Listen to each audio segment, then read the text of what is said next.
Picture this. You're unwrapping that familiar bucket of fried chicken, the smell hits you first, that golden, crispy promise. You take a bite and something feels off. The coating slides right off. The meat tastes weirdly spongy, and you can't shake this question, what exactly am I eating? Well, here's something that'll make you think twice. According to recent reports, some of Canada's biggest fried chicken chains are serving you meat that's been injected with up to 30% saltwater solution just to make it heavier.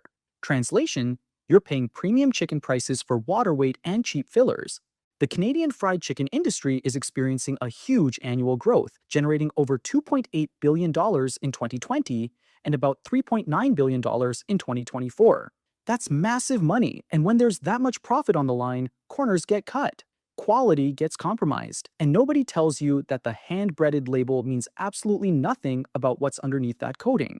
Some chains are still using chicken raised in overcrowded barns, pumped with antibiotics, and processed so heavily it barely qualifies as real poultry.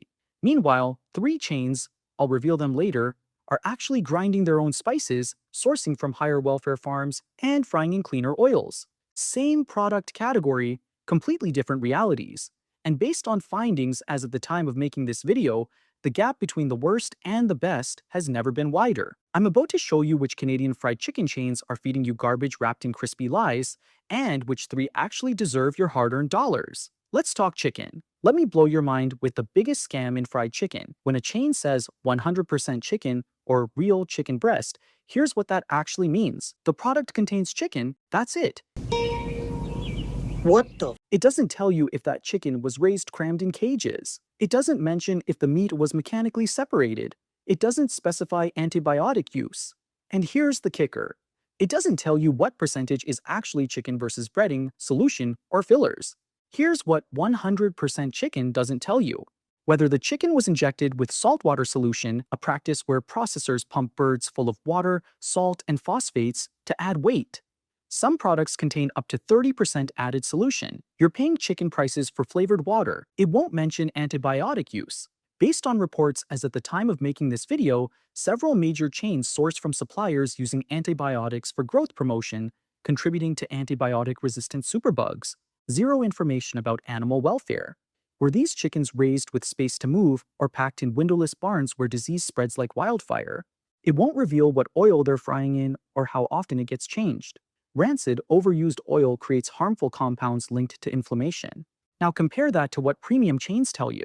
Mary Brown's specifies Canadian chicken with whole chicken breast, not formed meat. Jollibee emphasizes their hand-breading process and marinade consistent since 1978. See the difference? One hides behind generic labels, the other gives you actual information.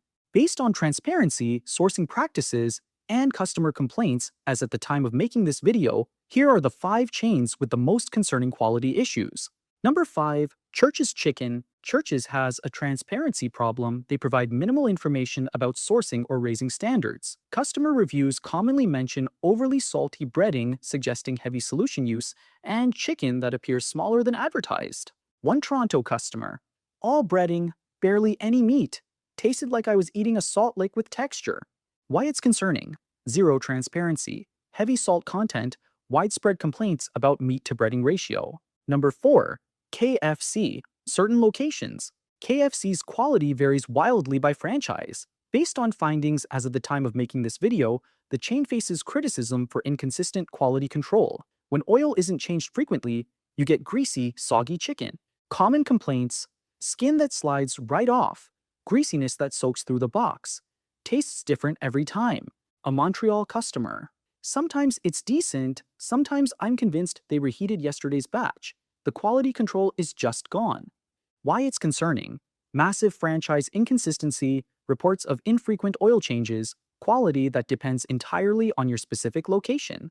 Number 3, Popeyes, Canadian locations with issues. Popeyes has a cult following, but Canadian locations face significant quality problems. According to customer reports, issues include chicken arriving cold, breading that's burnt or undercooked, and what multiple reviewers describe as a chemical taste suggesting old frying oil. They don't provide detailed Canadian chicken sourcing information, which differs from US operations. One Vancouver customer. The Popeyes in the States is incredible. Here, I've gotten cold chicken 3 times in a row. The last time, the breading was literally soggy. Why it's concerning? Major gap between US and Canadian quality, inconsistent temperature control, lack of specific Canadian sourcing information. Number 2, Swiss Chalet. Their crispy chicken. Swiss Chalet's fried chicken is not their specialty, and it shows. Multiple customers report it tastes like frozen chicken that was thawed, battered, and fried without care. While they provide sustainability information about rotisserie chicken, there's virtually nothing about their fried chicken sourcing. Customer verdict: it tasted like something from a grocery store freezer aisle, but worse because I paid restaurant prices. Stick to the rotisserie. Why it's concerning: fried chicken is clearly an afterthought, likely using lower quality chicken, minimal preparation standards, prices that don't match quality. Number 1, generic mall food court chains. The absolute worst: no-name fried chicken joints in mall food courts operating under multiple names. New York Chicken, Crispy Wings Express, Golden Fried Chicken. Based on health inspection records, as at the time of making this video, these facilities frequently face violations for temperature control, oil quality, and sanitation. The chicken is the cheapest possible, heavily injected with solution, fried in oil changed far less often than it should be. An Edmonton customer: I got food poisoning. The chicken looked done but tasted weird, like it sat under a heat lamp for hours. Worst $8 I ever spent. Why it's the worst: bottom tier sourcing, frequent health violations, oil used well past safe life, zero accountability. Now let's talk about 3 chains actually worth your money based on sourcing transparency and preparation standards as at the time of making this video. Number 3, Mary Brown's Chicken. This Canadian chain, founded in Newfoundland, has been serving quality fried chicken since 1969.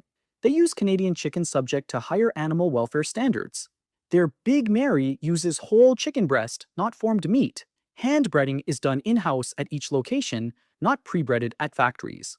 Customer testimonial: Mary Brown's is what KFC used to be. The chicken actually tastes like chicken, the breading stays on, and it's not drowning in grease. Why it's great: Canadian sourcing, whole breast pieces, fresh in-house breading, consistent quality across locations. Number 2, Jollibee. The Philippine giant brings their legendary chicken joy to Canada. Their chicken is marinated for hours before breading, creating flavor that penetrates the meat. They use hand breading and fresh oil changed regularly. The chain has maintained consistency since 1978. Customer rave: the chicken joy lives up to the name. Crispy outside, juicy inside, and the flavor goes all the way through. This is what fried chicken should taste like. Why it's great: hours-long marination, hand breading with legendary results, consistent quality control, recipe perfected over nearly 50 years. Number 1, local independent chicken shops. The absolute best fried chicken often comes from small, independent shops, Korean, Nashville hot chicken specialists, or family-run operations. They source better chicken because reputation depends on it. They fry in smaller batches with fresher oil, often using premium oils like rice bran or peanut oil. Breading and marinades are made from scratch. Examples: as at the time of making this video, Dufferin Station in Toronto, The Fry in Vancouver, Cluck and Cleaver in Calgary, Chickenland in Montreal. Customer quote: once you try real Korean fried chicken, you can't go back. It's double fried, insanely crispy but not greasy. The chicken tastes clean, not like it's been sitting in solution. Why independents win: higher quality sourcing, smaller batch frying, scratch-made seasonings, passionate owners who care about the food. Red flags to avoid: chains that won't tell you where chicken comes from. Chicken with spongy texture, classic solution injection, breading that separates from meat, poor frying or old oil. Locations that smell rancid, old oil creates that smell. Prices too good to be true, quality costs more. Green flags to look for: chains specifying Canadian chicken or naming suppliers. Hand-breaded or made to order on menu. Even golden brown color with coating that stays attached. Shops that smell like spices and fresh frying. Higher prices reflecting quality ingredients. Simple test: press cool chicken gently. Quality chicken springs back. Solution-injected chicken feels spongy and might release liquid. Let's recap. 100% chicken tells you almost nothing about quality or sourcing. Churches, inconsistent KFCs, variable Popeyes franchises, Swiss Chalet's fried options, and mall food court chains are serving heavily processed, solution-injected chicken at premium prices. Meanwhile, Mary Brown's, Jollibee, and independent local shops are hand-breading quality birds, frying in fresh oil, and proving transparency and flavor can coexist. Based on findings as at the time of making this video, The gap has never been more obvious. The worst chains are counting on you not asking questions. But now you know better. You know the saltwater trick. You know what hand-breaded actually means. You know real fried chicken should taste like seasoned, quality poultry, not a chemistry experiment wrapped in grease. If this changed how you'll order fried chicken, smash that like button and subscribe to North America Crisis Radar. Drop a comment with your fried chicken horror story or share your local hidden gem. The fried chicken industry is betting you'll stay in the dark, but now you're armed with the truth. Stay curious, stay skeptical, and demand to know what's in your chicken.